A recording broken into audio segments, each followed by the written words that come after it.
Hi everyone. आज हम लोग मार्केटिंग मैनेजमेंट का जितना भी टॉपिक बचा हुआ है उसको कवर करेंगे। मैं मेक श्योर करती हूँ कि अगर आप लोग मेरे चैनल को पूरा देखेंगे तो आप लोग को कहीं जाने की ज़रूरत नहीं है। इस वीडियो में मैं हर एक टॉपिक को बहुत ही सिंपल वे में कवर करूँगी। So please have patience, don't skip and also watch this video till end. So पहला टॉपिक हमारा आता है relevance of environment in marketing. तो मार्केटिंग इन्वायरमेंट जो होती है, मार्केटिंग इन्वायरमेंट को समझना क्यों इम्पॉर्टेंट है। तो जिस तरह से हम घर से बाहर जाने से पहले वेदर चेक करते हैं कि बारिश है या धूप, उसी तरह बिजनेस को भी मार्केट के बाहरी कंडीशंस को चेक करना पड़ता है। इसी प्रोसेस को इन्वायरमेंटल स्कैनिंग कहते हैं। इसके 5 बेनिफिट्स होते हैं। First one is increased management awareness. तो ये क्या होता है, इससे कंपनी के टॉप मैनेजर्स जो होते हैं और एग्जीक्यूटिव्स जो होते हैं मार्केट में होने वाले नए चेंजेस के बारे में अलर्ट और अपडेट रहते हैं। जैसे कि जब इंडिया में 4G इंटरनेट लॉन्च हो रहा था तब जियो ने इस चेंज को जल्दी समझा और तैयारी कर ली, जबकि दूसरी कंपनी स्लो थी। दूसरा पॉइंट आता है हमारा इफ़ेक्टिव गवर्नमेंट रेगुलेशंस। गवर्नमेंट के रूल्स और रेगुलेशंस कभी कभी चेंज हो सकते हैं। जो कंपनीज इन चेंजेस को ट्रैक करती है वो लीगल प्रॉब्लम्स और पेनल्टीज से बच जाती है। स्ट्रैटेजिक मार्केटिंग एनालिसिस क्या होता है, एनवायरनमेंट को समझने से कंपनी को सही डेटा और इंफॉर्मेशन मिलती है जिससे प्राइसिंग और प्रमोशन स्ट्रैटेजी बेटर बनाई जा सकती है। फोर्थ नंबर पे हमारा आता है capitalising on first mover advantage. तो ये क्या होता है ना कि जो भी कंपनी मार्केट की नीड को सबसे पहले पहचान लेती है और प्रोडक्ट लॉन्च करती है, उसके मार्केट लीडर बनने की चांसेस ज़्यादा होती हैं। इसको हम एक एग्जांपल से समझ सकते हैं। जैसे कि पैंडमिक के टाइम में वर्क फ्रॉम होम बढ़ने पर जूम ने अपॉर्चुनिटी को सबसे पहले कैप्चर किया और वीडियो कॉलिंग मार्केट में क्या किया, जूम डोमिनेट करने लगा और सब कंपनीज से, एप्लीकेशन से। फिफ्थ नंबर पे हमारा आता है रिसोर्स ऑप्टिमाइजेशन। तो रिसोर्स ऑप्टिमाइजेशन क्या होता है, जैसे कि कंपनीज पुराने लॉस वाले मार्केट से पैसा हटाकर फास्ट ग्रोइंग सेक्टर में इन्वेस्ट करती है। जो भी कंपनी होती है वो जितने भी लॉस वाले जो कंपनीज होते हैं ना, उनसे मार्केट होते हैं ना, उनसे पैसा वापस लेकर के ना फास्ट ग्रोइंग सेक्टर में इन्वेस्ट कर देती है ताकि वो खुद को ग्रो कर सके। तो अब हम आते हैं मार्केटिंग इन्वायरमेंट इन इंडिया। तो इंडिया का मार्केटिंग इन्वायरमेंट कैसा है। तो इंडिया का मार्केट बहुत यूनिक है और कॉम्प्लेक्स भी है। एक ही मार्केट स्ट्रैटेजी से पूरे इंडिया में काम नहीं किया जा सकता है। जैसे कि क्योंकि यहाँ पे अनमैच्ड डाइवर्सिटी है। जैसे कि इंडिया में अलग अलग रिलीजियंस होते हैं, लैंग्वेजेस होती हैं, फेस्टिवल्स और कल्चर्स हैं। ये मार्केटर्स के लिए एडवांटेज भी हैं और चैलेंजेस भी हैं। इसके अंदर सब पॉइंट्स आते हैं। Rural urban divide. तो सबसे बड़ा चैलेंज तो यही है कि कुछ लोग रूरल होते हैं, कुछ लोग अर्बन के होते हैं। तो क्या होता है ना कि दोनों की पेइंग कैपेसिटी डिफरेंट होती है। जैसे दिल्ली और मुंबई जैसे सिटीज़ मॉडर्न है, लेकिन इंडिया का बहुत बड़ा कंज्यूमर सेक्टर जो है वो विलेज में रहते हैं। तो कंपनीज़ को दोनों के अकॉर्डिंग डिफरेंट चीज़ें बनानी होती हैं। कुछ ब्रांडेड बनते हैं, कुछ नॉन ब्रांडेड बनते हैं। सेकेंड में होता है रूरल परचेजिंग पावर। ये तो समझा चुके हैं कि दोनों का परचेजिंग पावर डिफरेंट होता है, जिससे क्या होता है ना कि एक कंपनी को एज अ कंपनी क्या होती है कि 2 तरह की चीज़ों को बनाना पड़ता है। एक ब्रांडेड ज़्यादा कॉस्ट पे, एक नॉन ब्रांडेड कम कॉस्ट पे, for the rural people and the urban people. अब आ जाते हैं एक्सेस एंड अडेप्टेशंस। तो इंटरनेट और ट्रांसपोर्ट इम्प्रूव होने से कंपनीज़ को रूरल कस्टमर के अकॉर्डिंग प्रोडक्ट डिज़ाइन करने पड़े। लगता है कि जैसे कंपनीज़ ने 1 और 2 रुपये के शैम्पू को लॉन्च किया, क्योंकि रूरल कंज्यूमर जो होते हैं ना वो एक बार में बड़ी बॉटल को अफोर्ड नहीं कर सकते हैं।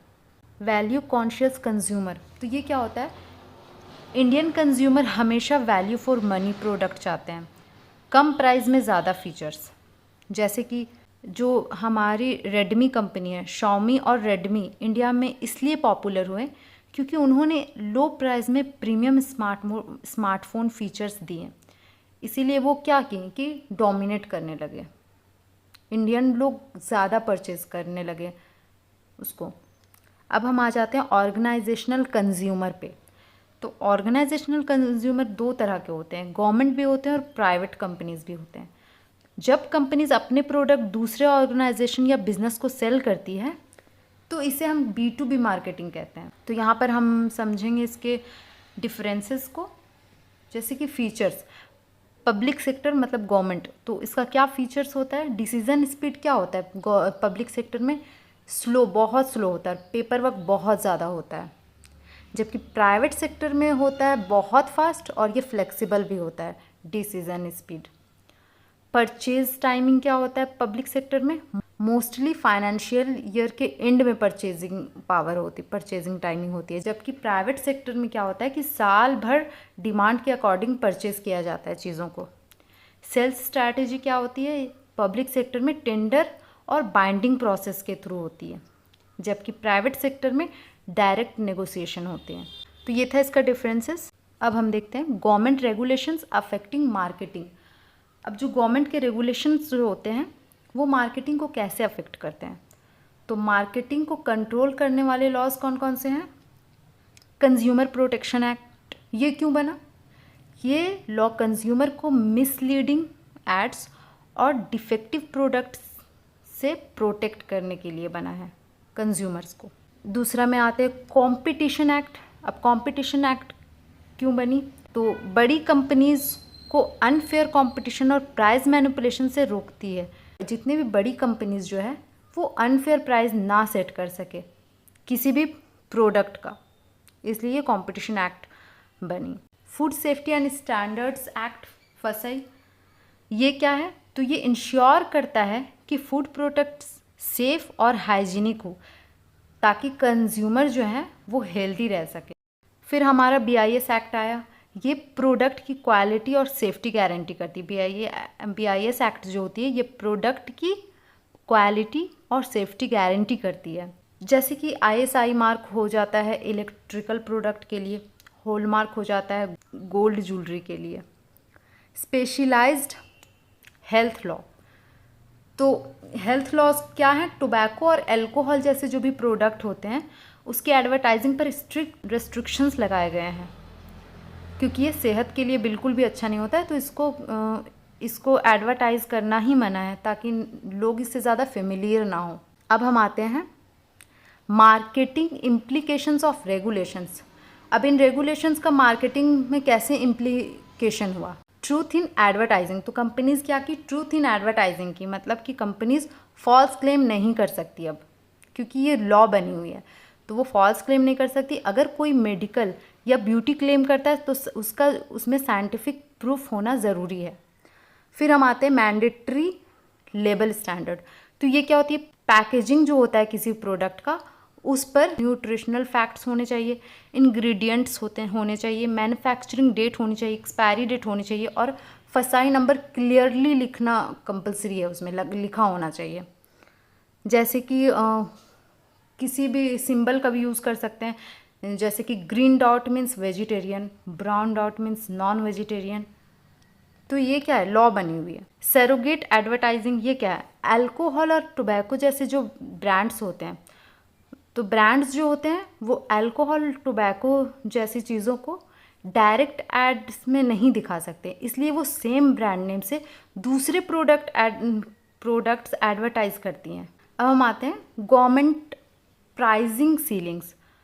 तो गवर्नमेंट प्राइस सीलिंग्स क्या है? जितने भी इसेंशियल मेडिसिन्स और एग्रीकल्चर प्रोडक्ट्स होते हैं उन पर गवर्नमेंट जो होती है वो मैक्सिमम प्राइस फिक्स करती है। कंपनी ज़्यादा प्रॉफिट के लिए प्राइस इंक्रीज नहीं कर सकती, तो यही होता है गवर्नमेंट प्राइस सीलिंग। तो अगर आप लोगों को मेरी वीडियो अच्छी लग रही हो, थोड़ा भी अच्छा लग रहा हो, तो प्लीज़ सब्सक्राइब करें, लाइक करें और शेयर भी करें। So thank you. मिलते हैं हम मार्केटिंग मैनेजमेंट के 3rd यूनिट के साथ।